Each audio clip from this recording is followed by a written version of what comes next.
Hello everyone, this is Jake from Zhou Agency. After watching our previous videos on family foundations, some of you might be eager to get started. But perhaps you're still wondering, are family foundations only for the ultra wealthy? Actually, family foundations are suitable for all high income earners. But how do you define high income? Am I suitable for a family foundation?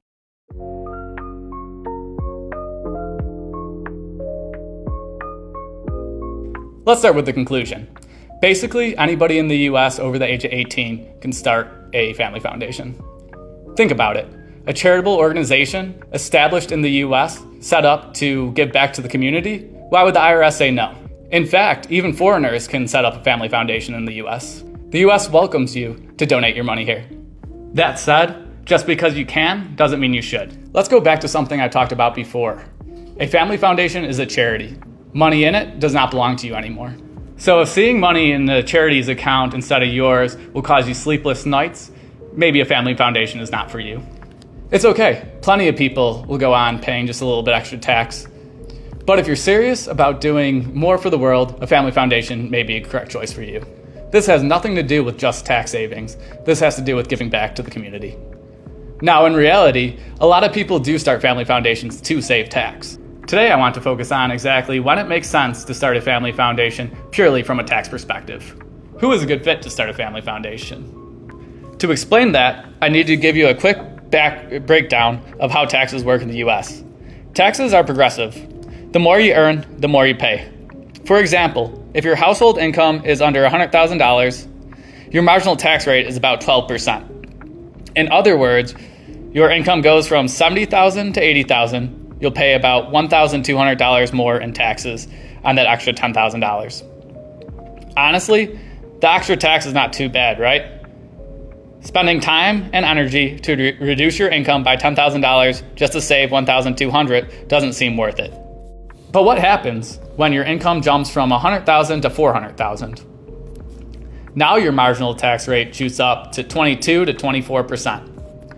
So on that extra $10,000, you're paying $2,400, double what you were paying before. At this point, saving on taxes starts to make a lot more sense. The key idea here is that tax savings should be efficient. The higher your income, the more efficient it becomes, and tax planning starts to really pay off. Continuing with our example, what if you make over $500,000? At this point, your tax rate is around 35 to 37%. And when you add on state taxes, yes, I'm talking to you, California, it can easily hit 40 to 50%. So earning an extra $10,000 means paying nearly $5,000 in taxes. Hurts, right? And if you make $1 million, that's $500,000 in taxes. One of our clients once said, "I've lost the motivation to earn more money at this point." In cases like this, tax savings become crucial. From a tax advisor's perspective, tax savings are a necessity, unless paying taxes fills you with a sense of pride for contributing to the country. So that's where a family foundation comes in. It can help you save taxes as your income gets high. Let's talk about assets as well, because your asset level can be an important deciding factor of whether you should consider a family foundation for tax savings. For example, a young family earning $400,000 without a 401k, without a house, without life insurance, without emergency savings or investments might still feel financially tight, especially with kids in the mix. In that case, setting up a foundation and donating your money might seem out of reach.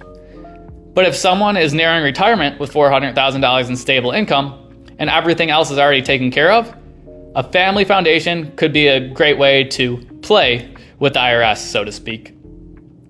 The point is, when your assets are balanced and your cash flow doesn't depend on your income, that is the time to set up a family foundation. If I had to suggest a starting number, having assets of about $500,000 to $1 million is a good place to start. To wrap things up, if you generally want to do good, a family foundation could be a great choice for you. If your goal is to save on taxes, you need to consider if your income level is worthwhile to do so. In my opinion, if your taxable income is over $500,000, that is a great time to start a family foundation. If your income is between $100,000 and $400,000, then that's when you need to start looking at your asset breakdown and your cash flow.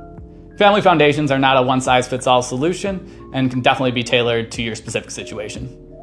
And if you want to know if you're a good fit, please reach out to me. I'm happy to help. Let me give you an example.